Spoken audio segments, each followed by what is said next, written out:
Hai anak-anak hebat, bertemu kembali dengan Ibu Ratna dalam pembelajaran IPA. Assalamualaikum warahmatullahi wabarakatuh. Masih semangat untuk mengikuti sesi belajar seru kita? Sebelum memulai pembelajaran, terlebih dahulu Bu Ratna akan menyampaikan apa tujuan pembelajaran kita pada hari ini. Yang pertama yaitu peserta didik dapat memahami konsep usaha dan daya. Yang kedua, peserta didik dapat memahami jenis-jenis pesawat sederhana. Dan yang ketiga, peserta didik memahami prinsip kerja masing-masing pesawat sederhana. Nah, dari tujuan pembelajaran tadi, maka materi pembelajaran kita pada hari ini adalah yang pertama tentang usaha dan daya, yang kedua tentang pesawat sederhana. Nah, pokok bahasan yang pertama yang akan kita bahas nih ya, yaitu tentang usaha dan daya. Tentunya kata-kata usaha dan daya itu tidak asing lagi di telinga kita. Benar bukan? Nah, lalu usaha dan daya itu kalau dalam IPA itu apa ya pengertiannya? Sebelum kita mempelajari apa itu usaha dalam konteks IPA, alangkah lebih baiknya kalian lihat gambar yang sudah disediakan. Di sana terlihat ada seorang anak yang sedang mendorong tembok. Nah, pernahkah kalian mendorong tembok? Tentunya pernah ya. Oke, apakah tembok berpindah atau bergerak? Nah, ketika tembok itu tidak bergerak, apakah kalian sudah dikatakan melakukan usaha? Usaha dalam konteks IPA dapat didefinisikan sebagai besarnya gaya yang bekerja pada suatu benda sehingga mengakibatkan benda berpindah. Nah, dari definisi ini berarti ada dua syarat yang dikatakan kita melakukan sebuah usaha. Yang pertama, ada sebuah gaya yang bekerja. Yang kedua, dengan gaya tersebut mengakibatkan benda berpindah. Nah, jika benda tidak berpindah, maka kita dikatakan tidak melakukan usaha atau usaha kita sama dengan nol. Nah, sudah terbayangkan bagaimana ketika kita dengan sekuat tenaga mendorong tembok, padahal temboknya nggak pindah. Berarti kita sudah melakukan usaha atau tidak? Baik.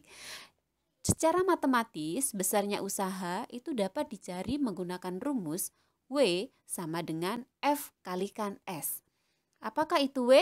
Nah, W itu adalah simbol dari usaha yang memiliki satuan Joule disingkat J. Sedangkan F itu adalah gaya dengan satuan Newton. Sedangkan S adalah perpindahan yang diakibatkan oleh gaya dengan satuan meter. Berikutnya kita akan membahas tentang daya. Apakah itu daya? Nah, dalam ilmu IPA, daya didefinisikan sebagai besarnya energi yang kita gunakan dalam setiap detik. Dari pengertian tersebut, kita bisa mendapatkan rumus dari daya, yaitu P, simbol dari daya yang berasal dari kata power, di mana P sama dengan W dibagi T. P menyatakan daya yang memiliki satuan watt, W menyatakan usaha yang memiliki satuan joule, usaha atau energi ya. Kemudian T menyatakan waktu yang memiliki satuan second. Nah, dari pokok bahasan usaha dan daya yang sudah dijelaskan di depan, apakah kalian sudah memahaminya? Untuk lebih memahami materi tersebut, silakan kalian kerjakan contoh soal berikut. Yang pertama, di sini kalian disuruh untuk menentukan besarnya usaha yang dilakukan gaya pada kotak seperti pada gambar.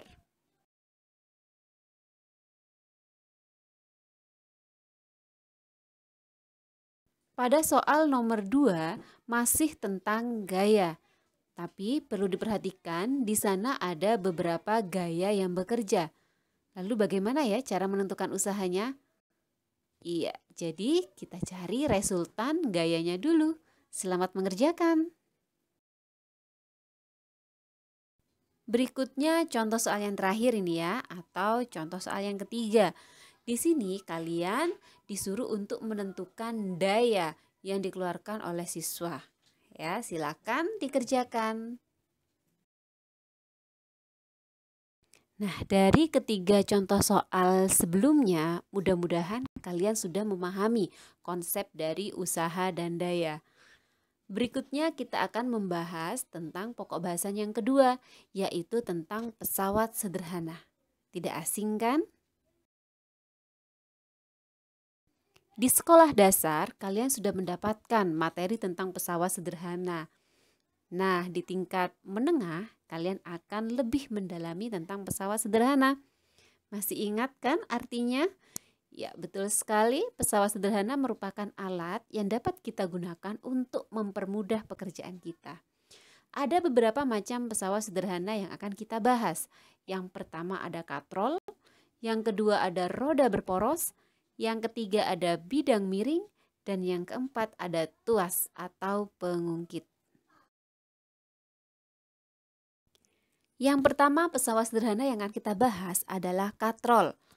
Nah, katrol ini pasti tidak asing, apalagi bagi kalian yang di rumah masih menggunakan sumur. Ya, betul sekali. Contoh dari katrol adalah yang dipakai untuk menimba air dari sumur. Beberapa macam katrol. Yang pertama ada katrol tunggal tetap. Bagaimana ciri-cirinya? Yuk kita bahas. Katrol tunggal tetap memiliki titik tumpu terletak di antara titik beban dan titik kuasa. Bagian-bagiannya bisa kalian lihat di gambar ya. Titik A merupakan titik tumpu atau titik acuan. Titik B tempatnya beban kita nyatakan sebagai titik beban. Sedangkan C sebagai titik tempat kita melakukan gaya, maka disebut dengan titik kuasa. Pada katrol tunggal tetap, titik tumpunya ada di tengah, berada di antara titik beban dan titik kuasa. Karena titik tumpu berada di tengah, maka pada katrol tunggal tetap memiliki lengan beban dan lengan kuasa yang sama panjang, atau LB sama dengan LK. Apa itu lengan beban? Lengan beban merupakan panjang antara titik beban dengan titik tumpu. Sedangkan lengan kuasa adalah panjang antara titik tumpu dengan titik kuasa. Nah, pada katrol tunggal tetap, panjangnya lengan beban sama dengan panjangnya lengan kuasa, yaitu sama dengan jari-jari katrol. Fungsi dari katrol tunggal tetap ini hanya berfungsi untuk mengubah arah, tidak mengurangi gaya. Ya, jadi fungsinya hanya untuk mengubah arah gaya saja. Kenapa kok arahnya diubah? Coba diperhatikan. Ada beban W yang dipengaruhi oleh gravitasi.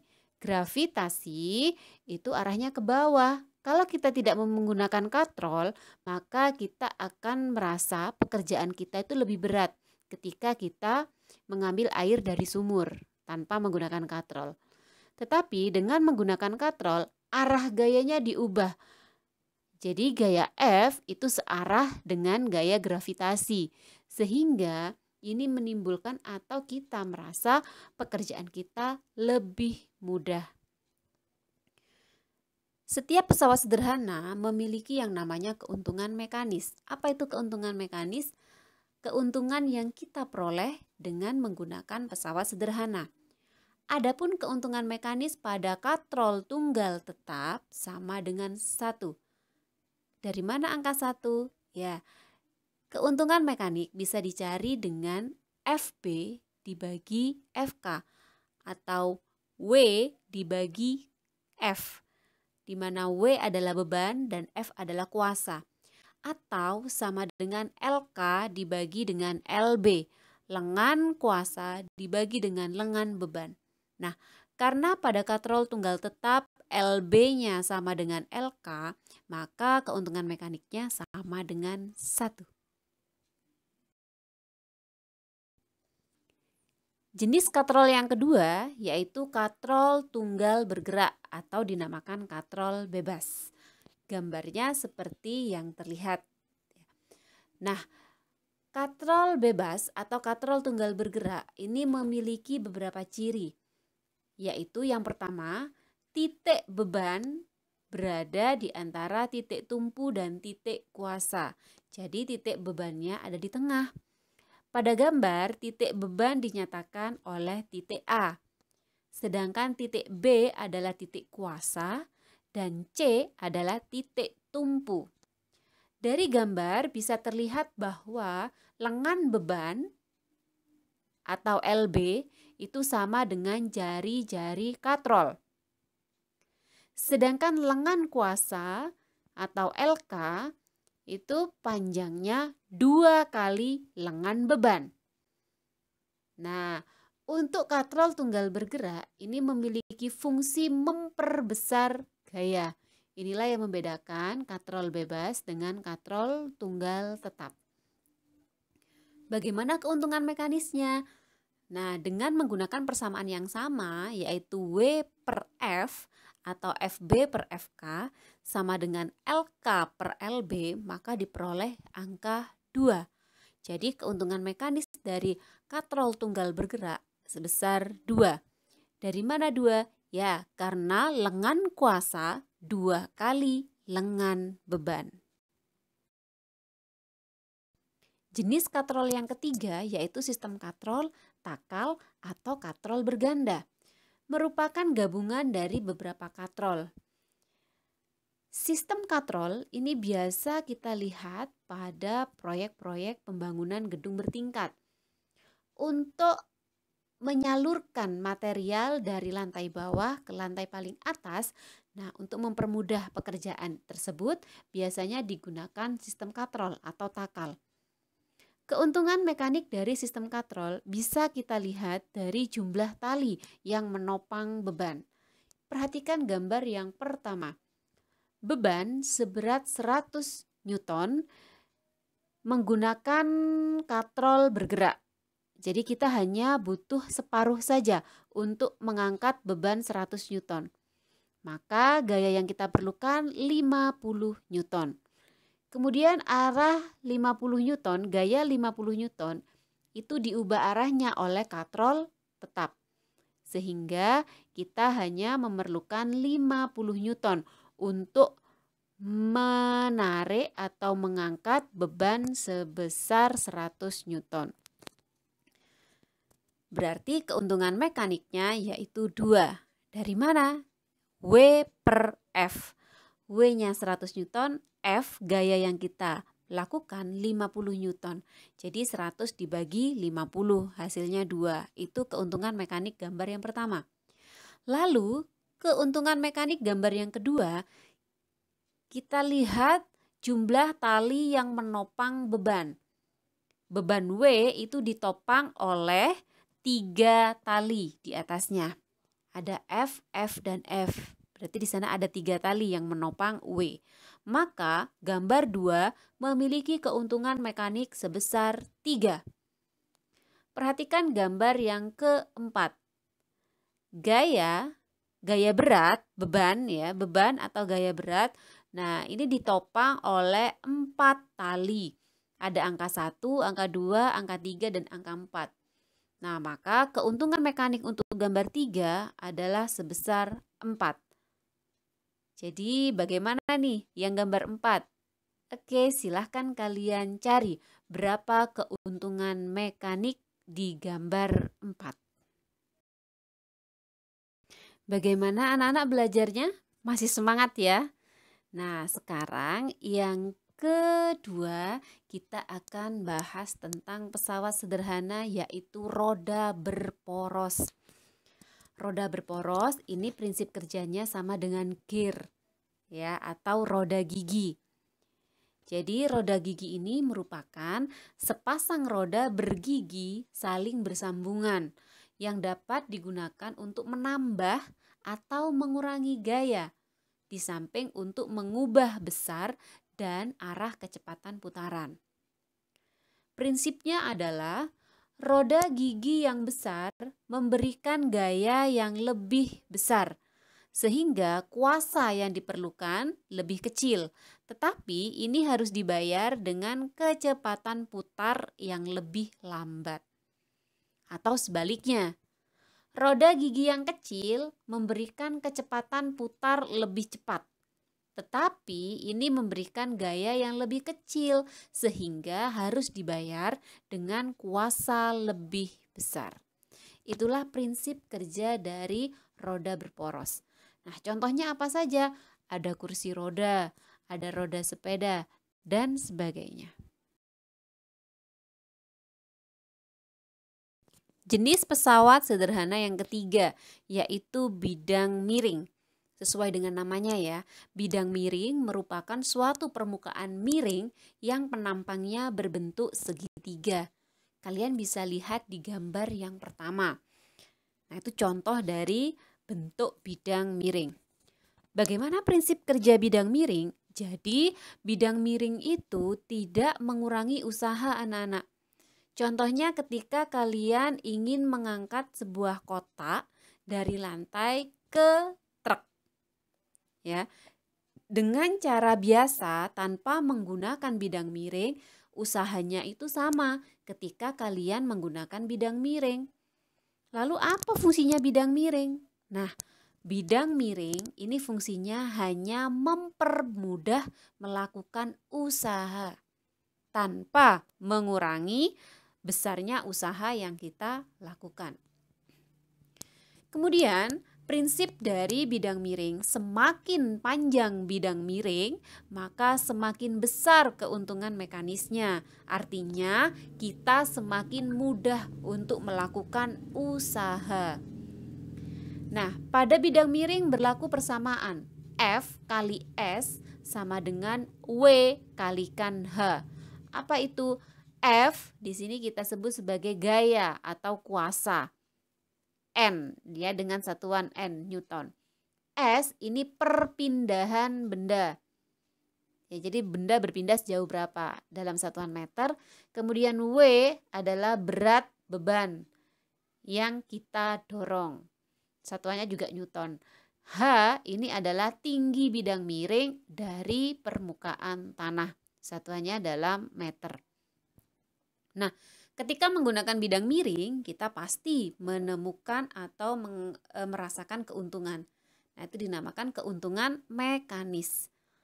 Berapa keuntungan mekanis bidang miring? Nah, keuntungan mekanisnya bisa dicari dengan membagi antara S dan H. Ya, jadi S dibagi H. S itu perpindahan benda, H itu tinggi dari bidang miring. Lalu apa saja ini alat-alat yang merupakan contoh penerapan bidang miring? Nah, di situ ada gambarnya ya.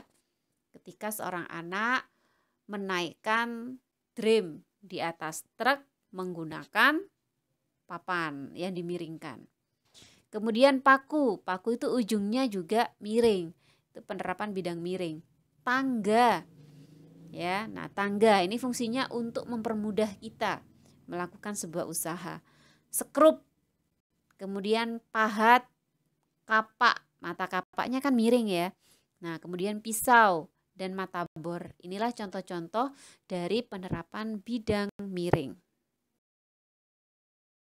Untuk lebih memahami persamaan-persamaan atau rumus-rumus yang ada di bidang miring, silakan kalian kerjakan 2 contoh soal berikut ini. Contoh yang pertama, di sini kalian disuruh menentukan tinggi dari bidang miring, hanya. Kemudian yang kedua, keuntungan mekanik yang diperoleh.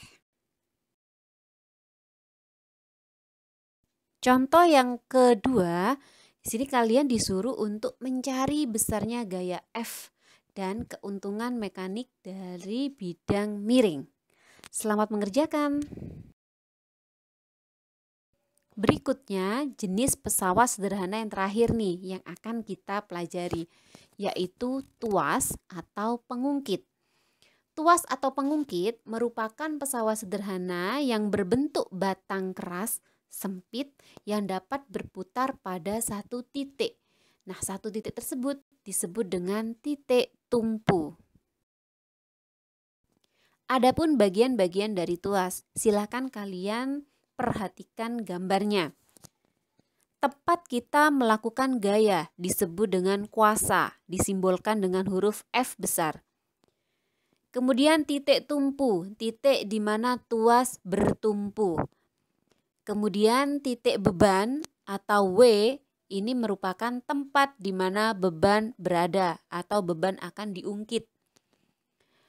Kemudian panjang antara titik tumpu dengan titik kuasa kita sebut dengan lengan kuasa atau LK. Sedangkan panjang antara titik tumpu dengan beban kita sebut dengan lengan beban atau LB. Ada berbagai macam tuas beserta contoh-contohnya. Nah, tuas tersebut dikelompokkan menjadi 3 kelompok. Yang pertama ada tuas jenis pertama, yang kedua ada tuas jenis kedua, dan yang ketiga ada tuas jenis ketiga. Apa bedanya? Perhatikan. Tuas jenis pertama, titik tumpunya yang berada di tengah. Jadi tuas golongan 1, titik tumpu berada di antara titik kuasa dan titik beban. Jadi tumpunya di tengah. Sedangkan tuas jenis kedua, titik bebannya yang ada di tengah. Jadi titik beban terletak di antara titik tumpu dan titik kuasa. Sedangkan tuas jenis ketiga adalah titik kuasa yang berada di tengah. Berada di antara titik beban dan titik tumpu. Biasanya Bu Ratna untuk lebih memahami, kita ingat-ingat saja titik yang berada di tengah. Bisa saya singkat TBK.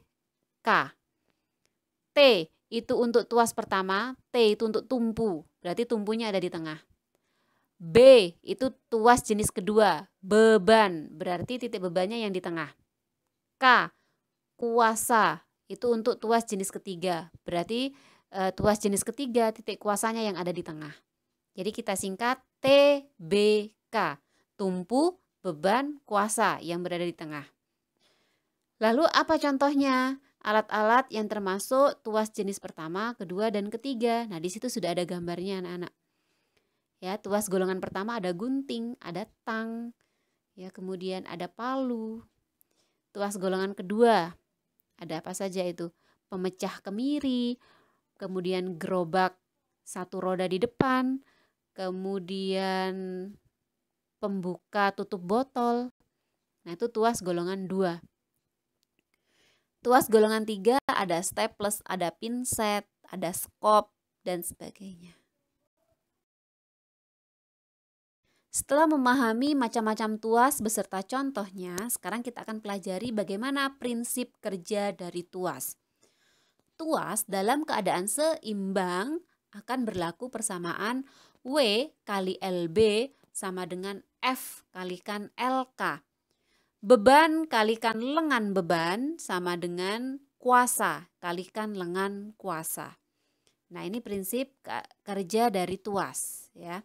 Kemudian bagaimana keuntungan mekanis tuas? Sama dengan katrol, di mana keuntungan mekanisnya sama dengan W per F, beban per kuasa, atau lengan kuasa per lengan beban. Nah, dari prinsip kerja ini kita bisa menyelidiki fungsi dari tuas. Jadi fungsi dari tuas yang pertama adalah memperbesar gaya. Artinya apa? Bebannya lebih besar daripada kuasa. Jadi prinsip kerjanya tuas itu dengan gaya yang kecil atau dengan kuasa yang kecil kita bisa mengangkat beban yang berat. Ya. Tetapi di sini perlu kalian ketahui bahwa tuas itu tidak mengurangi usaha yang harus kita lakukan.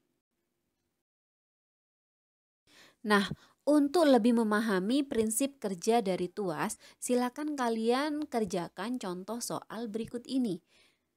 Ya, ini merupakan contoh soal yang di sini kalian disuruh mencari gaya yang diperlukan agar benda bisa terangkat, kuasanya ya. Jadi F. Kemudian berapa keuntungan mekanik yang kita peroleh. Tetap semangat. Anak-anak, selamat mengerjakan. Demikianlah pembelajaran kita hari ini. Terima kasih kepada kalian semua, anak-anak hebat yang sudah bersedia hadir. Mudah-mudahan apa yang kita pelajari mendatangkan banyak sekali manfaat. Tetap semangat dan jangan lupa selalu berdoa. Salam dan bahagia. Wassalamualaikum warahmatullahi wabarakatuh.